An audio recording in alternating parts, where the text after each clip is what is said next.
So let's see, am I on now? Now I'm on. So let's see, is that a little better? Is that okay? Can you hear? Okay. So good morning.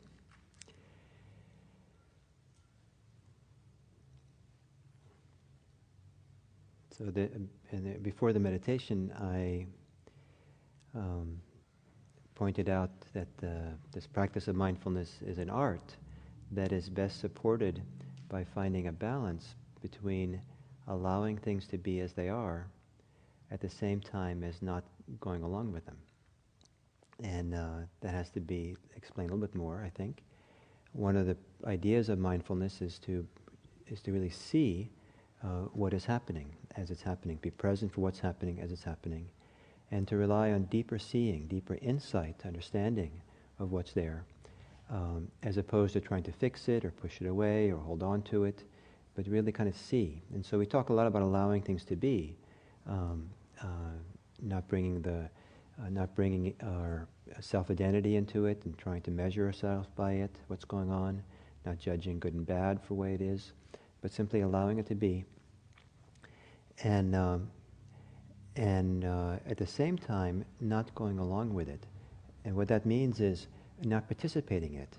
So not believing it, not fueling it, not engaging it at all. So, for example, you might sit here and for some reason get angry, and so the practice would be to allow the anger to be there, but don't go along with it. Means don't get involved in it.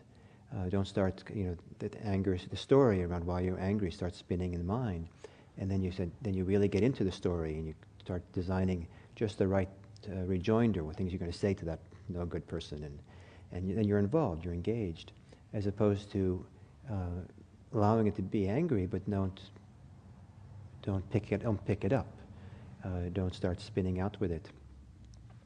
So that balance is very important.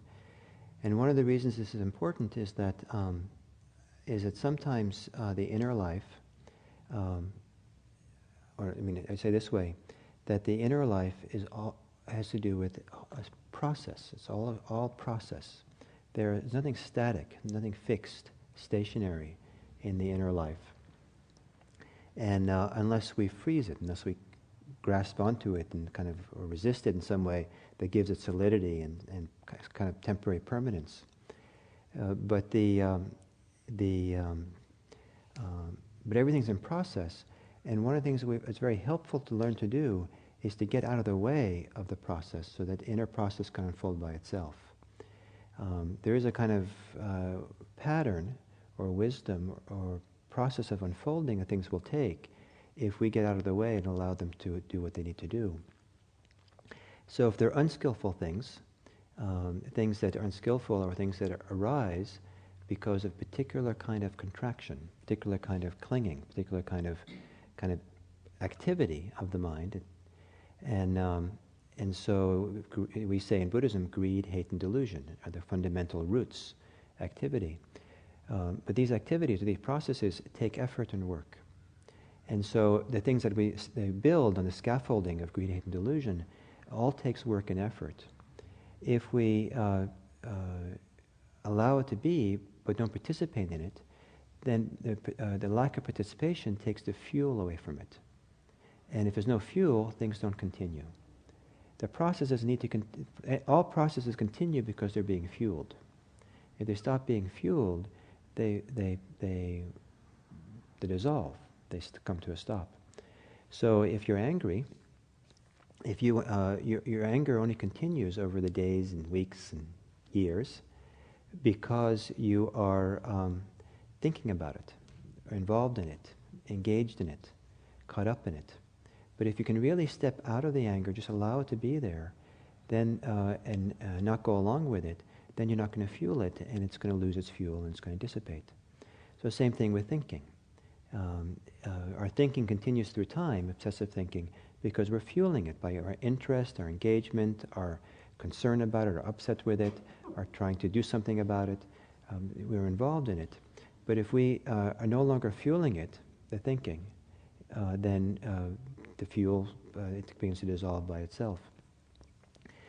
So some of these processes that we have inside of us require this kind of fuel of attachment, fuel of clinging, fuel of resistance, fuel of, and so part of the process of mindfulness, of just allowing things to be and see them, is an alternative to being engaged, to fueling them, be caught up in it.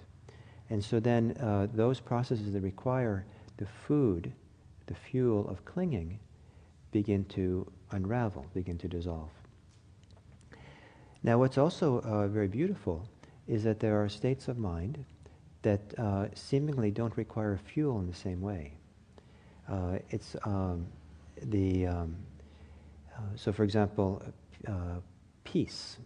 Peace is more the absence of strife, the absence of clinging, the absence of resistance and fear. But peace is a palpable, beautiful state of being that can be there. The peace becomes stronger the more we kind of get out of the way and allow things to be and let the fuel of clinging dissipate and fall away. And then, so as it falls away, this state of peace can become stronger and stronger. And there's a series of things like that. Peace seems more obvious because it's like the absence of something, seemingly, even though it's palpable sense. But there are things like compassion and love, deep states of feelings of generosity that seemingly bubble up from this heart that's open and relaxed, and not caught up in these unskillful processes of greed, hate, and delusion. So even we say allow things to be and don't go along with them, in that way, the unskillful things tend to dissipate, and the skillful things tend to get stronger, the ones that need to be there.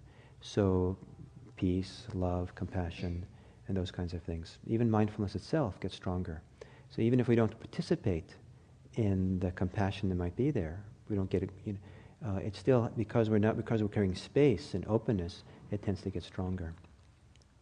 So I think of this as a wonderful reversal, that the lack of mindfulness in the absence of mindfulness, the unskillful processes of clinging will fuel and strengthen what's going on. With the presence of mindfulness,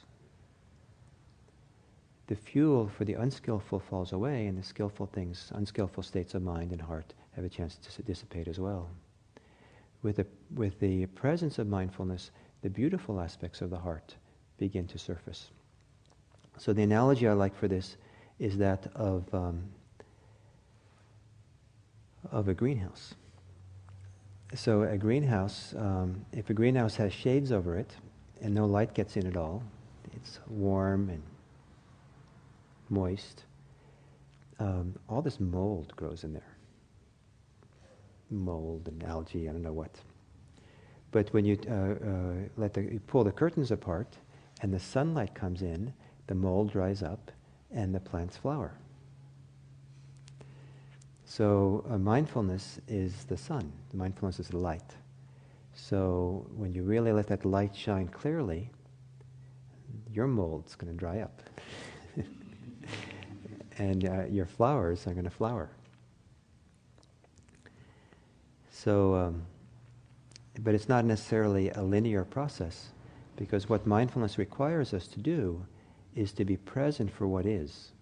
And when what is difficult, it takes certain degree of patience and sometimes courage to stay present for those difficulties and allow that process to work, or allow the process of release, the process of unwinding, the process of dissolving some of these places that are there. But the final thing I'll say is that this idea that all our inner life is made up of process is meant to be very encouraging, because all processes can be are malleable. If our inner life was fixed, then there's nothing you could do, right? If anger was just something that was like, in the hardwire of your brain or your heart, then you just have to live with the hardwire, live with the anger. But since anger is part of the software, um, you know, it's malleable, it can be changed, it can be reprogrammed. So luckily, Buddhism says it's all just software. There's no hardware at all. And so we don't need the silicon. It's all software. So the question is, which software do you fuel, and which software do you stop fueling? So allow all things to be while not getting entangled in it. This is part of this process here towards freedom. Okay, many thanks. And now Diana has, those of you who can stay, we'll do 15 minutes of mindfulness and activity.